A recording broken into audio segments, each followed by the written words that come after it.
ನಗರದ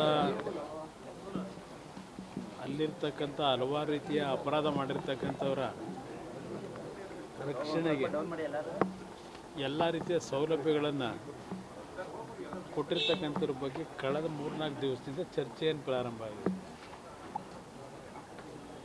ಇದು ಏನು ಹೊಸದಾಗೇನು ನಡೀತಾ ಇರೋದಲ್ಲ.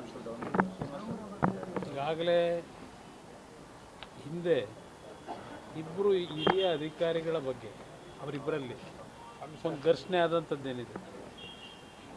ಇಬ್ಬರು ಅಧಿಕಾರಿಗಳ ವಿಷಯದಲ್ಲಿ ಅವರೇನು ಜೈಲಿನಲ್ಲಿ ಜವಾಬ್ದಾರಿ ನಿರ್ವಹಣೆ ಮಾಡಬೇಕಾದ್ರೆ ಅಲ್ಲಿ ಇರ್ತಕ್ಕಂಥ ವೈಫಲ್ಯಗಳ ಬಗ್ಗೆ ಇಬ್ಬರು ಅಧಿಕಾರಿಗಳ ನಡುವೆ ದೊಡ್ಡ ಮಟ್ಟದ ರಾಜಕಾರಣ ಆಯಿತು. ಈಗ ನೀವು ಪರಪ್ಪನಗರದಲ್ಲಿ ಇರ್ತಕ್ಕಂಥ ಟೆರರಿಸ್ಟ್ ಬಗ್ಗೆ ಚರ್ಚೆ ಮಾಡ್ತೀರಿ, ವಿಧಾನಸೌಧದಲ್ಲಿ ಇರ್ತಕ್ಕಂಥ ಟೆರರಿಸ್ಟ್ ಬಗ್ಗೆ ಚರ್ಚೆ ಯಾರು ಮಾಡ್ತಾ ಇಲ್ವಲ್ಲ. ವಿಧಾನಸೌಧದಲ್ಲಿ ಟೆರರಿಸ್ಟ್ಗಳನ್ನ ಇಟ್ಕೊಂಡು ಪರಪ್ಪನಗರದ ಟೆರರಿಸ್ಟ್ ಬಗ್ಗೆ ಏನು ಚರ್ಚೆ ಮಾಡ್ತೀರಿ? ಅದರಿಂದ ಇವತ್ತು ಗೃಹ ಸಚಿವರು ಏನೋ ತನಿಖೆ ಮಾಡ್ತೀನಿ ಅಂತ ಹೇಳವ್ರೆ, ಸತ್ಯಾಸತ್ಯತೆ ತಿಳ್ಕೊತೀನಿ ಅಂದವ್ರೆ. ಅವ್ರಿಗೆ ಗೊತ್ತಿಲ್ವ ಪರಮೇಶ್ವರ್ ಅವರಿಗೆ ಅಲ್ಲೇನು ನಡೀತಿದೆ ಅಂತೇಳಿ? ಅದರಿಂದ ಇವತ್ತು ಮಾಧ್ಯಮಗಳಲ್ಲಿ ಅಲ್ಲಿ ನಡೀತಿರ್ತಕ್ಕಂಥ ಹಲವಾರು ರೀತಿಯ ಒಂದು ಮನೋರಂಜನೆಗಳಿರ್ಬೋದು, ಹಲವಾರು ರೀತಿಯ ಒಂದು ಅಲ್ಲಿರ್ತಕ್ಕಂಥ ಕೈದಿಗಳಿಗೆ ಆರೋಪಿಗಳಿಗೆ ಯಾವ ರೀತಿ ಸೌಲಭ್ಯಗಳು ಕೊಟ್ಟಿದ್ದಾರೆ ಮಾಧ್ಯಮದಲ್ಲೇ ಈಗಾಗಲೇ ನೀವು ಬಿತ್ತರಿಸಿದ್ದೀರಿ. ಇಷ್ಟೆಲ್ಲ ರಾಜ್ಯದ ಜನತೆ ಮುಂದೆ ಇದೆಲ್ಲವನ್ನು ಪ್ರದರ್ಶನ ಮಾಡಿ ಯಾರ ಬಗ್ಗೆ ಯಾವ ವಿಷಯಕ್ಕೆ ತನಿಖೆ ಮಾಡ್ತೀರಿ ನೀವು? ನಿಮ್ಮ ಕಣ್ಣು ಮುಂದೆ ನಡೀತಿರ್ತಕ್ಕಂಥದ್ದು ಮಾಧ್ಯಮದಲ್ಲಿ ಈಗಾಗಲೇ ವಿಡಿಯೋಗಳೆಲ್ಲ ಹೊರಗೆ ಬಂದಿದೆ. ತನಿಖೆ ಮತ್ತೆ ಮಾಡಿ ಏನು ಮಾಡ್ತೀರಿ? ಸುಮ್ಮನೆ ಕಾಲ ತಳ್ಳೋದಕ್ಕೆ ಈಗಿರ್ತಕ್ಕಂಥದ್ದನ್ನು ಮರವಿಗೆ ಒಂದು ಸಮಯ ವ್ಯರ್ಥ ಮಾಡ್ತಕ್ಕಂಥದ್ದು ನಿಮ್ಮ ಈ ತನಿಖೆಯ ಹಿನ್ನೆಲೆ ಅಂತಕ್ಕಂಥದ್ದು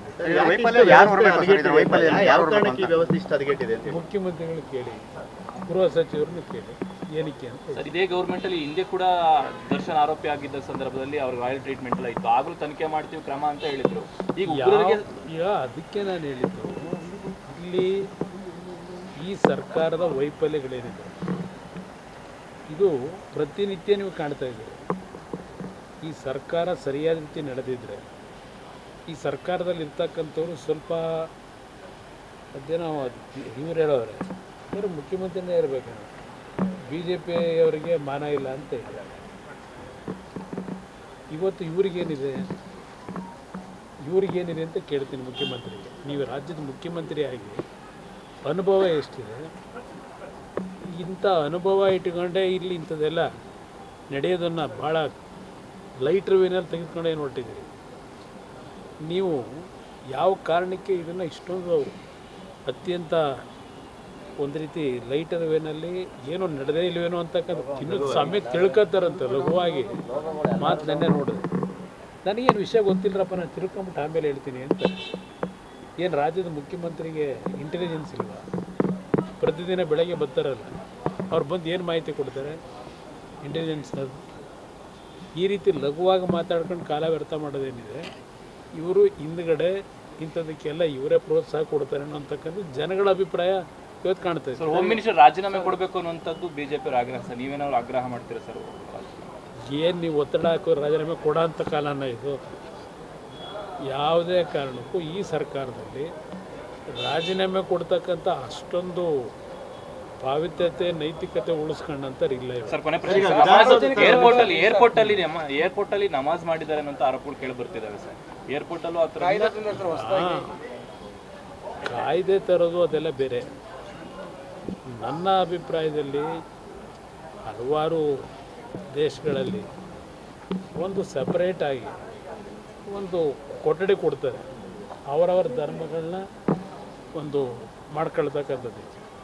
ಆ ರೀತಿ ಸಾರ್ವಜನಿಕವಾಗಿ ಕೊಡೋದಕ್ಕಿಂತ ಅಂಥ ಕಡೆ ಒಂದು ಕೊಠಡಿ ಬೇಕಿದ್ರೆ ಇವತ್ತು ಬೆಂಗಳೂರು ನಗರ ಒಂದು ಇಂಟರ್ನ್ಯಾಷನಲ್ ಮಟ್ಟಿಗೆ ಬೆಳೆದಿರ್ತಕ್ಕಂಥ ನಗರ ಇದು.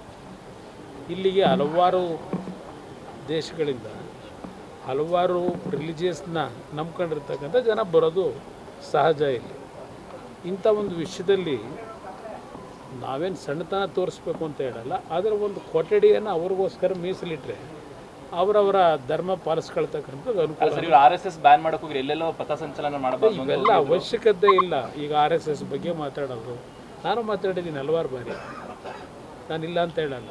ಆದರೆ ಇದಕ್ಕೆಲ್ಲ ಒಂದು ಸಿಸ್ಟಮನ್ನು ಸರಿಯಾದ ರೀತಿ ಸಾರ್ವಜನಿಕರಿಗೆ ಯಾವುದೇ ರೀತಿ ಅನಾನುಕೂಲಗಳಾಗದೇ ಇರತಕ್ಕಂಥ ರೀತಿಯಲ್ಲಿ ತೀರ್ಮಾನಗಳಾದರೆ ಎಲ್ಲರೂ ಮೆಚ್ಕೋತಾರೆ. ಸರ್, ಈಗ ವಿಧಾನಸೌಧದಲ್ಲಿ ಟೆರರಿಸ್ಟ್ ಇದ್ದಾರೆ ಅಂತ ಹೇಳಿದ್ರೆ ಅದು ಯಾರು ಸರ್, ಏನು ಸರ್ ಅದು? ವಿಧಾನಸೌಧದಲ್ಲಿರ್ತಕ್ಕಂಥ ಟೆರರಿಸ್ಟ್ಗಳು ಅಲ್ಲಿ ಪರಪ್ಪನಗರದಲ್ಲಿರ್ತಕ್ಕಂಥ ಟೆರರಿಸ್ಟ್ಗಳಿಗೂ ವ್ಯತ್ಯಾಸ ಇಲ್ಲ.